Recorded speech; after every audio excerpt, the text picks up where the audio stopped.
Nuestra sociedad ha caído mentalmente enferma. El aumento vertiginoso de patologías como el estrés crónico, la ansiedad y la depresión, que crecen año tras año, nos muestra que como individuos estamos perdiendo la capacidad de lidiar con las fuerzas de nuestra propia psique.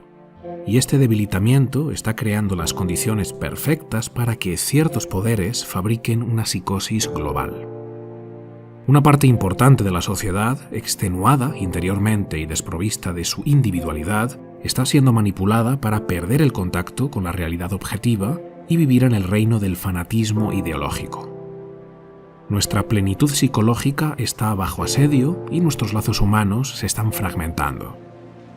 Pero no todo está perdido. Podemos escapar de este delirio individual y al mismo tiempo deshacer el engaño colectivo. Y esto es lo que vamos a explorar en este vídeo. Vamos a ver cómo se fabricó este artificio colectivo de forma sutil y silenciosa, explorando las técnicas de manipulación psicológica que el poder y sus lacayos utilizan cada vez con más fuerza, y cómo escapar. ¿Qué podemos hacer como individuos para recuperar la cordura y la lucidez en un mundo que sufre de una enajenación a escala masiva? Nunca antes en la historia habían existido medios tan eficaces para manipular en masa a una sociedad. Además de los medios de comunicación clásicos, televisión, radio y prensa, hoy ese gigante llamado Internet permite a quienes ostentan el poder asaltar más fácilmente las mentes de las masas. El objetivo es claro: la creación de un sistema totalitario donde el poder, habiendo centralizado todos los aspectos de la sociedad, obtiene un control absoluto.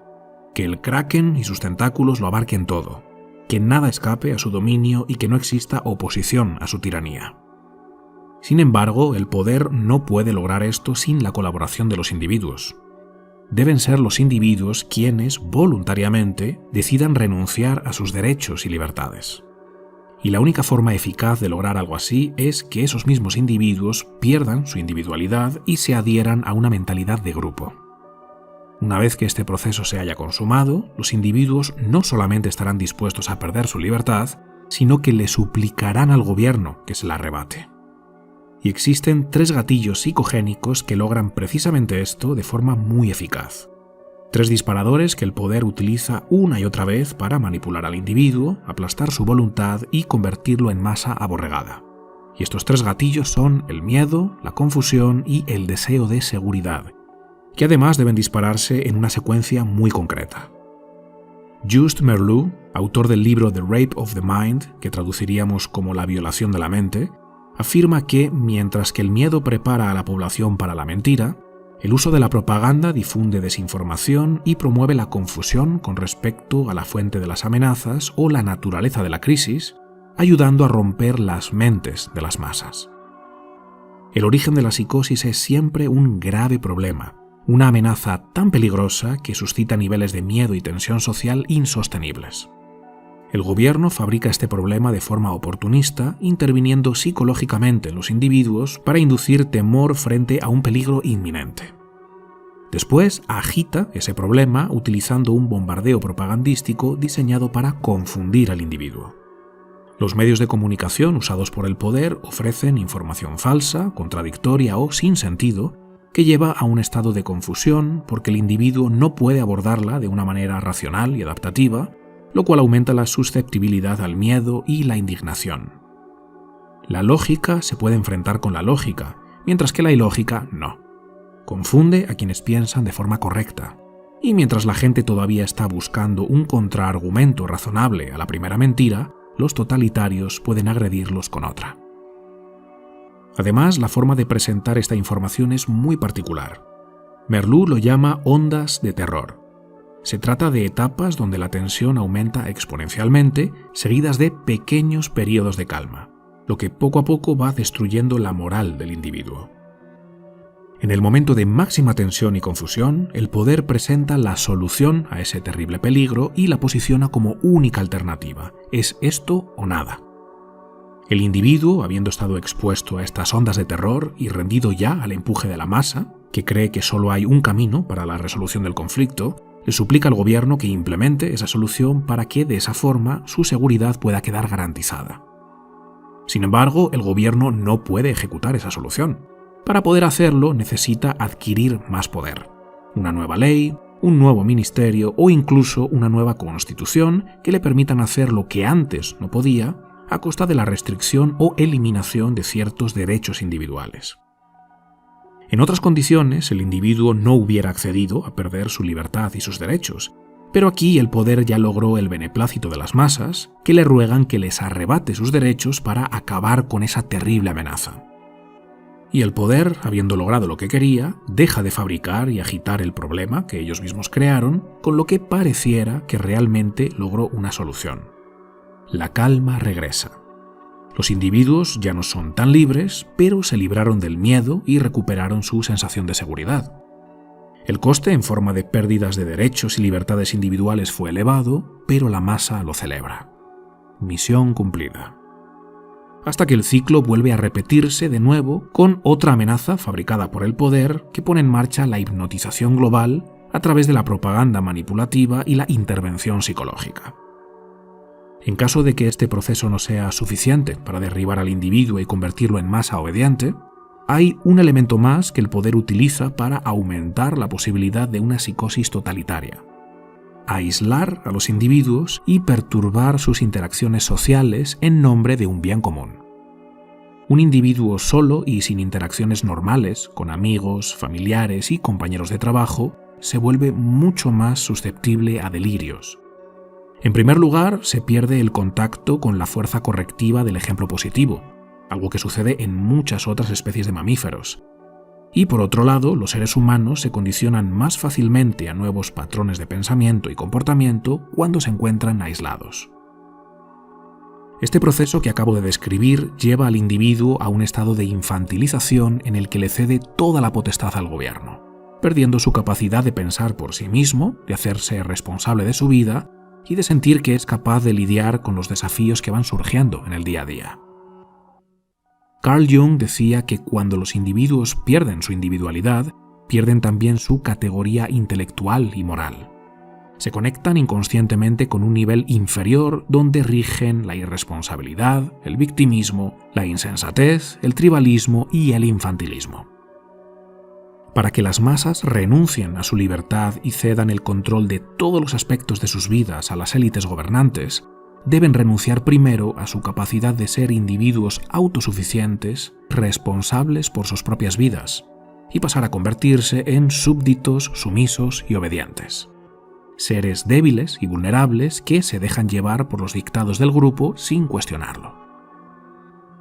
El individuo enajenado, naturalmente, no puede verlo. No sabe que está hipnotizado. No sabe que ha perdido su capacidad de pensamiento crítico y que solo sigue religiosamente los mandatos prefabricados de su colectivo. De hecho, no solo ignora todo esto, sino que se caracteriza por su superioridad moral. Se cree moralmente superior a los miembros del grupo opuesto. Los que están fuera de su colectivo son enemigos despiadados que amenazan con destruirlo todo, y eso le autoriza para cometer todo tipo de atrocidades amparándose en un escudo moral. Lo hago por el bien de todos. Hay que impedir que los malos salgan victoriosos. Para hacer el mal, un ser humano debe creer por encima de todo que lo que hace es bueno, o al menos que su acto respeta la ley natural. La ideología es lo que le da al mal su justificación y al que perpetra el mal la determinación necesaria para actuar. La ideología es el marco teórico que hace que sus actos parezcan buenos en lugar de malos, tanto en sus propios ojos como en los ojos de los demás, de forma que, en lugar de recibir reproches o insultos, reciba alabanzas y honores. La ideología, como apunta Alexander Solzhenitsyn en esta cita, es la clave para que el individuo, desprovisto ahora de su individualidad y respaldado por su grupo, pueda sostener y justificar sus actos inhumanos y pavimentar la creación de un estado totalitario sin siquiera ser consciente de ello. En su libro Psicología de las masas y análisis del yo, Freud afirmaba que el grupo es extraordinariamente susceptible a ser influido y no tiene ninguna capacidad crítica. Cuando nos identificamos con un grupo, nuestro pensamiento individual queda anulado y en su lugar es reemplazado por el pensamiento grupal. La verdad, por supuesto, queda relegada a un segundo plano o incluso rechazada si llega a poner en peligro la cohesión del grupo. Edward Bernays, sobrino de Sigmund Freud, desarrolló técnicas de manipulación masiva basadas en el trabajo de su tío, que siguen siendo utilizadas por compañías y gobiernos de todas las naciones sin excepción. En palabras de Bernays, la masa es un estado mental que surge cuando los individuos quedan desprovistos de individualidad, y sus técnicas tienen la intención de controlar y organizar a las masas a voluntad sin que éstas lo sepan.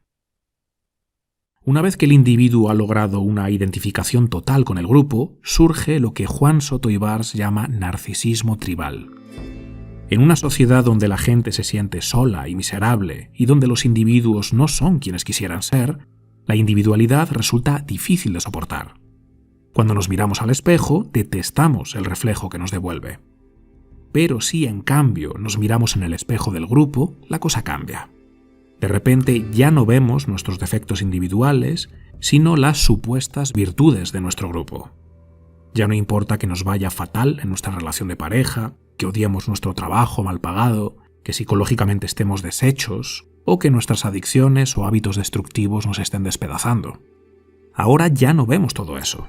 Vemos algo que nos gusta. Somos los defensores de los derechos de los oprimidos, ciudadanos bondadosos y ejemplares que se preocupan por el planeta, por las minorías y por todo lo que nos haga sentir bien respecto a nosotros mismos. De repente somos héroes sin tener que esforzarnos. Si nunca te creíste capaz de obtener ningún tipo de reconocimiento social porque sabes que desde tu sofá no puedes lograr nada heroico, bueno, pues no te preocupes porque ahora puedes ser un héroe solo con repetir los mantras ideológicos de tu grupo.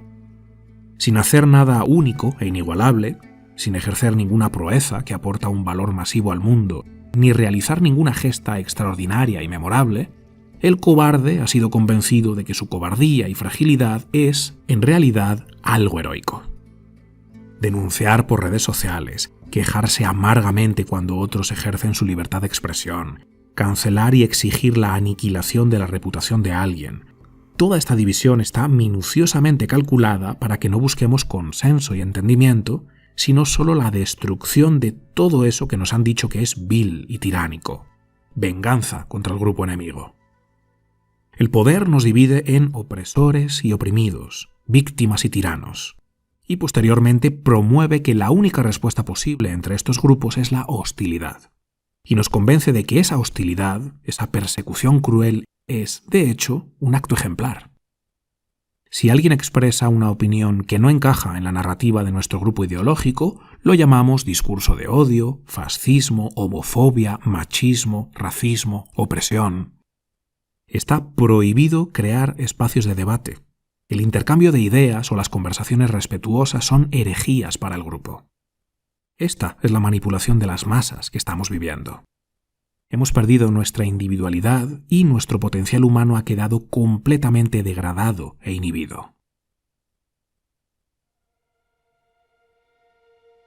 ¿Qué podemos hacer para contrarrestar estas fuerzas implacables que tratan de anularnos como individuos y convertirnos en una masa enjaulada y enfurecida? Al principio del vídeo vimos que el poder usa contra nosotros los gatillos del miedo, la confusión y el deseo de seguridad. Si como individuos aprendemos a controlar conscientemente las fuerzas de nuestra psique y desarrollamos un carácter que nos permite lidiar sabiamente con esos gatillos, ya no podrán ser usados como herramientas de manipulación, puesto que perderán su efecto psíquico. Todos estamos en una búsqueda de alivio que nos libere de la inmensa presión que sentimos interiormente, esa falta de esperanza en la que estamos sumidos y esa total ausencia de dirección y propósito. Y cuando individualmente no sabemos qué hacer con todo ese miedo que nos abruma y esa negatividad que inunda nuestra vida, vamos hacia lo colectivo. Si no nos creemos capaces de lidiar con la adversidad y el sufrimiento, y nos sentimos desamparados porque estamos convencidos de que no podremos superarlo por nuestra cuenta, buscaremos la fuerza en ese grupo que promete darnos lo que nosotros no nos creemos capaces de obtener. Pero el grupo no puede resolver la verdadera raíz de tu sufrimiento. Tu mala relación con papá o mamá, tu ansiedad, tus malas decisiones, tus conductas deshonestas, tus hábitos destructivos y adicciones, tus traumas y heridas del pasado, tu búsqueda de significado. El grupo no puede resolver eso. Por supuesto que el grupo nunca lo admitirá. Ellos tratan de convencerte de que están ahí para rescatarte a ti y a todos los oprimidos como tú de las garras de quienes han hecho que tu vida sea tan miserable. Sin embargo, el grupo no puede crear estrategias adaptativas para el individuo. Ningún grupo identitario puede ayudarte a adueñarte de tus procesos psíquicos, adquirir dominio de tus pensamientos, reorientar la dirección de tu mente o sacarte de la preocupación patológica que deriva en ansiedad. No puede elevar tus emociones para que dejes de estar siempre triste, ofendido o enfadado. No puede ayudarte a mejorar tus relaciones con otros seres y no puede tomar tus decisiones para que tu vida individualmente cambie de rumbo. La razón por la que las técnicas de manipulación funcionan sobre nosotros es porque nos hemos debilitado como individuos. Por eso tenemos que fortalecernos. Tenemos que crear desde dentro una estructura psicoemocional en la que sepamos con toda certeza que pase lo que pase, vamos a saber transitarlo con entereza. Aunque la vida nos golpee con adversidad y el dolor sea intenso, podremos afrontarlo y salir victoriosos. Esta es la seguridad que todos, de alguna forma, buscamos y anhelamos, la seguridad de que venga lo que venga, podremos con ello. Pero cuando carecemos de esta seguridad como individuos, buscamos la seguridad del grupo. Tenemos que lograr que esa seguridad que tanto buscamos afuera surja de dentro. Depositar en nosotros mismos esa confianza de sabernos los máximos proveedores de nuestra propia plenitud psicológica. ¿Cómo construyes esta seguridad interior? Tienes que recuperar el dominio de tu mente. Ahora mismo tu mente te está despedazando. La voz dentro de tu cabeza, en lugar de impulsarte, te está hundiendo. La mayoría de tus pensamientos te causan inquietud, sobresalto, desasosiego y miedo. ¿Sabes por qué tu mente te ataca de esa forma? Porque tú le das los argumentos para hacerlo. Tú sabes perfectamente que tu comportamiento cotidiano es propio de una persona débil, irresponsable y asustadiza. Así que tu mente simplemente te lo pone delante. Te da lo que tú le permites. Una y otra vez te recuerda que no eres una persona digna de tu propio respeto y admiración. Y como eso te deja en una posición muy inestable a nivel psicológico, porque al fin y al cabo nadie soporta verse de forma tan negativa, tratas de aliviar esa presión interior llevando la atención hacia afuera. Como no quieres reconocer que tú eres el mayor causante de tu propio dolor, retiras tu atención de ti y la enfocas afuera. En la política, en la sociedad, en cualquier cosa que desvíe la atención de tu fuero interno y que parezca justificar por qué tu vida es tan miserable. Algo exterior que explique tu malestar y te libere de toda responsabilidad para que parezca que el desastre de tu vida no tiene nada que ver contigo. Y cuando haces esto, rápidamente vas a encontrar algún movimiento ideológico que te dé la explicación que estabas buscando. El problema no eres tú eres un ser de luz, pero has sido oprimido por el racismo, el patriarcado, la desigualdad, la homofobia, el capitalismo o la colonización. El resentimiento hacia ellos, que parece muy razonable, desvía toda la atención de tu responsabilidad individual y te sumerge en la narrativa de la masa. Ya no te sientes tan mal contigo mismo, ya no diriges tu ira y tu resentimiento hacia ti, pero sigues sintiéndola hacia otros, sigues siendo una persona atrapada en el laberinto de la ira y el resentimiento. Tienes que escapar de esa trampa que otros han fabricado, enfocándote en lo que sí está a tu alcance. Tienes que realizar una evaluación honesta del estado de tu vida y tu carácter y empezar a resolver los problemas que te están hundiendo y que más urgentemente necesitas resolver. Después ya salvarás a las focas, pero primero ponte en el camino de mejorarte y convertirte en quien tú quieres llegar a ser. Cuando pongas tu vida en orden, tu mente ya no podrá hundirte. Toda esa cháchara negativa desaparecerá porque tu aparato psíquico ya no tendrá argumentos que usar contra ti. Cuando te ganes tu respeto y confianza, tu vida va a adoptar una dirección ascendente. A mí la voz de mi cabeza siempre me atacaba con mi falta de disciplina. Nunca haces lo que dijiste que harías, nunca terminas lo que empiezas, solo hablas y hablas pero no actúas, eres un fraude, normal que nadie te respete. Y mi mente me decía esto porque tenía todos los motivos para hacerlo. Mi mente sabía que yo quería dejar de fumar, pero no lo dejaba. Me proponía una fecha para dejarlo, pero cuando llegaba el día, no lo hacía, rompía mi compromiso. Decía que quería adelgazar, pero no cambiaba mis hábitos alimenticios y seguía tragando comida basura 3 o 4 veces por semana como mínimo. Me proponía empezar a hacer ejercicio porque llevaba una vida totalmente sedentaria, me apuntaba al gimnasio, pero después de unos pocos días lo dejaba. Y cuando llegaba la fecha de renovación, pagaba el siguiente mes asegurándome a mí mismo que iría, pero no iba. Y así una tras otra. Normal que mi mente me despedazara. Me ponía delante pensamientos acerca de mí mismo que yo sabía que eran ciertos y por eso me dolía tanto. Hasta que tomé la determinación de no volver a tocar un solo cigarrillo, cambiar mi alimentación y levantarme todos los días a las 5:30 de la mañana para hacer ejercicio. Cuando pude sobreponerme a mis resistencias y empecé a hacer todas esas cosas que yo dije que haría, mi mente ya no pudo avergonzarme y despedazarme. Si empiezas a hacer de forma rutinaria lo que tú sabes que te ayuda a crecer, tu mente ya no podrá decirte «qué débil y qué cobarde eres, no eres capaz de esforzarte, tú solo buscas estar calentito en tu sofá». Simplemente no podrá hacerlo, no le quedará más remedio que someterse a tu autoridad.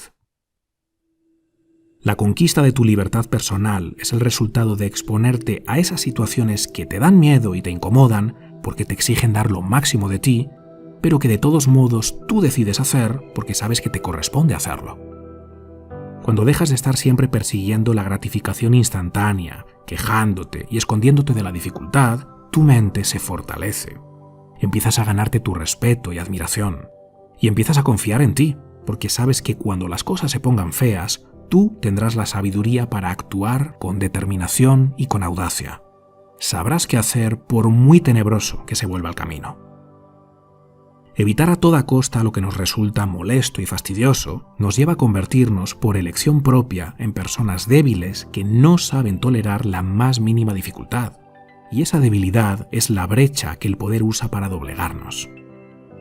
Pero exponernos de forma voluntaria y consciente a situaciones difíciles e incómodas saca lo mejor de nosotros y nos ayuda a corregir el extravío que nosotros mismos hemos causado en nuestras vidas. Da miedo emprender este camino, claro que sí, pero es que esto no va de dejar de tener miedo, esto va de hacerlo a pesar del miedo, de saber convivir con el miedo y no dejarse dominar por él. Sí, la vida está llena de sufrimiento, te han oprimido, la injusticia te ha golpeado duramente, te han herido y todavía duele. Las cosas no te han ido como tú querías. El mundo es un lugar cruel y peligroso. Sí, todo eso es verdad.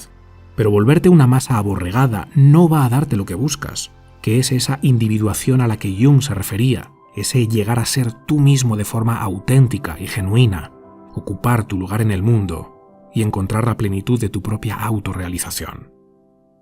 Demuéstrale a tu mente que tú eres mucho más que tu miedo y tus dudas. Demuéstrale que estás por encima de la búsqueda de placer, confort y gratificación instantánea. Empieza a hacer lo que dijiste que harías y dejar de hacer lo que dijiste que ya no harías más. Aunque tu apatía, desesperanza y docilidad te hayan debilitado, puedes dejar de ser esa marioneta que otros quieren que seas. Vuélvete responsable de ti mismo. Fortalece tu espíritu. Desarrolla tu conciencia. Conviértete en quien puedes llegar a ser. Conquista tu libertad. Y luego, muéstranos cómo lo hiciste. Muéstranos el camino. Espero que este vídeo te haya gustado. Si es así, compártelo. Dale difusión para que llegue a todas esas personas que tú crees que pueda resultarles útil. O simplemente dale al botón de me gusta. Eso también ayuda mucho porque YouTube solamente recomienda los vídeos que han recibido muchos me gusta y muchos comentarios. Y como no, te invito a ver mis vídeos anteriores y a suscribirte porque pienso seguir trayéndote más vídeos como este que te ayuden a crear una mente de oro y volverte dorado. Nos vemos, chao.